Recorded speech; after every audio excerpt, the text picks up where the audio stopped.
Hello and welcome back to the channel. My name is Krashy, and today I've got a pretty interesting video for y'all. I think I've been kind of theory crafting builds, and while I've kind of put Dual Force a little bit to the side as we're waiting for this upcoming beta, I do have a lot of builds and decks that I'm looking to play, and this is one of them that I wanted to theory craft because I've never actually played it. So I have to let you guys know I'm a huge fan of aggro decks, so I'm always going to try to find cool, unique, fun aggro decks to play, and this is one that I'm looking forward to trying. So do me a favor, drop a like on the video and subscribe for future Dual Force content here on this channel, as I'm very excited for the upcoming beta. So what we have here is a mono orange Anarchy kind of aggro deck. Now I'm playing Harley Joker. I have a kind of like mid-rangey, almost aggro deck with Harley Doomsday that I really like, and I think I have some videos on that, so definitely check out the channel and look for some of those videos, and I'll definitely be posting more with a lot of the same decks that I've been playing. I might try to make some more decks for this upcoming beta, just depends on how the cards and everything work. And yeah, let's go ahead and dive into this. So this deck, I have the full deck list, I have the full breakdown here for you. It's 18 bronze, 2 free, 18 bronze, 14 silver, and 6 golds. Now, I've got a pretty intentional face strategy in here, and it's got a bit of ramp up in the early game playing around with the Arkham inmates. So some of the main key components to what could really take over a game is definitely the 2 Clayface that we have here. This is going to be a bit scatterbrained because I didn't position them on this graphic that I made super intentional, but I'm going to go through some of the main cards that I have that can really ramp up the game. So we have Clayface, which is a clear potential early ramp up that can just absolutely take over the game, and I think has the potential to do some really crazy things. But pretty much everything we have in this deck is going to be an Arkham inmate or has a little bit of play to do some unique things like with the Arkham inmates. So we have Kite Man. This is a really solid face card because it's Hunter. It can only attack the leader, so it's something that they either have to deal with, which could be really good early on with like Kite Man, Clayface,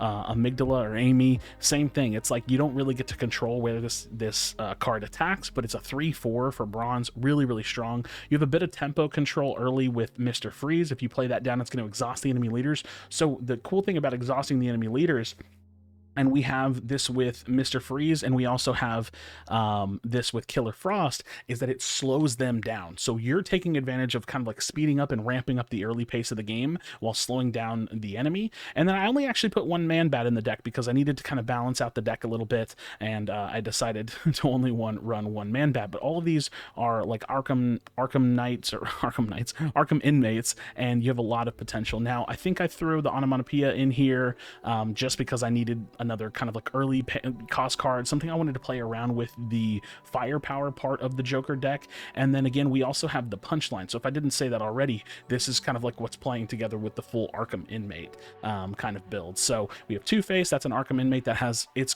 amazing value. It's a 2/2 power and health, and it has either the option to continue to control board or to draw a card, so that's great. We have Partners in Crime, which are 3/1 tokens that are also inmates. Jailbreak, summon 2 Arkham inmates. We have Victor Zaz, which is a 4/2, again another really good early pressure card that has the potential. And then we have another really great combo that I love in this deck. If it lines up, great. If not, whatever, not a big deal either.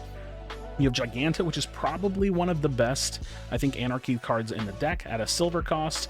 It's a 7/7. You discard a card, but we have that in the deck with Joker's Toxin. So if you have an opportunity to Giganta into a Joker's Toxin, because you can actually discard this card, you'll do 5 damage to the face, which is great because you can either play this or discard it to do that 5 damage. So that's more face damage in there. We have Deadshot, which is Hunter Firepower, kind of another silver card that I wanted to just put in the deck to add a little bit more power to the firepower, but also just a 4/4 Hunter.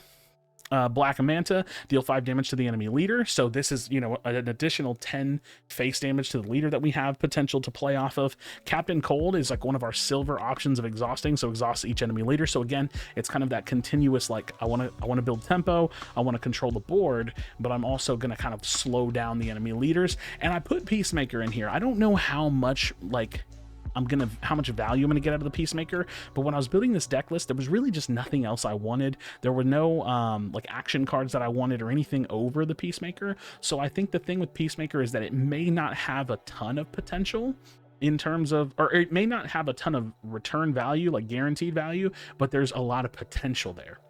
Now, one of the things that I've set up in this deck specifically is a potential kill play with Bizarro and Reverse Flash. So there could be like a turn where I drop Bizarro and I kind of like flip the positions of the leaders, and then the following turn I could do like face damage with Reverse Flash. So that's a potential, as well as just having 2 bazookas. So I can deal 8 damage to enemy leaders. So as I'm progressing the game further and further, what I imagine is going to happen in this deck is I'm going to start to lose a little bit of steam, especially versus like maybe some mid-range decks or like control decks. I might start to lose a little bit of steam, and then I need to kind of finish off and really like close the game out. So yeah, and then of course we have the Joker as well, which is also an inmate. So I think that this is looking like a fun deck to play. There's a couple cards in here that, again, I'm not exactly sure how I feel about, mainly the firepowers. Like I said, I think it could provide a little bit of extra value to the Joker, but I'm not really playing for the actual firepower. I'm just kind of playing to build up control and then go face a lot with this deck, and just try to get as much face damage in as we can, you know, with various versions of damage that we have. We have Joker's Toxin, we have really good board control in this, we have a lot of early ramp up that could basically win us the game immediately, and this is a version of an aggro deck that I'm looking to play. So like I said, something I'm just trying to pull together, and I'm going to continuously try to make fun decks. I'm not notoriously a very skilled card player, like TCG, you know, card game kind of player, and I'm going to be putting a lot of effort into learning Dual Force. I've already feel like I'm getting a hang of the game pretty quickly because I'm also in the game and like have been paying attention to the game really early, so I don't feel behind the curve, and I'm just trying to do my best. So drop a like on this video, like I said, subscribe to this channel for more Dual Force content. Let me know what you think of this deck list. Some of y'all are probably deep diving the cards and making and theory crafting and doing a lot more than I have. I'm kind of like a hands-on gameplay kind of person, so I've done a little bit of this whenever the game is down, but I really just want to get my hands on the game and play more. So if you have any thoughts on the deck list, definitely let me know down in the comments below. If this looks like something that's like, oh, you know, the theme of it, the aggro feel of it looks really fun to you, let me know in the comments as well. I definitely would appreciate any engagement and support on this new venture with this new channel. So thank you so much for watching. As always, be sure to be kind to one another. Tell someone you love them, and I'll see you on the next video.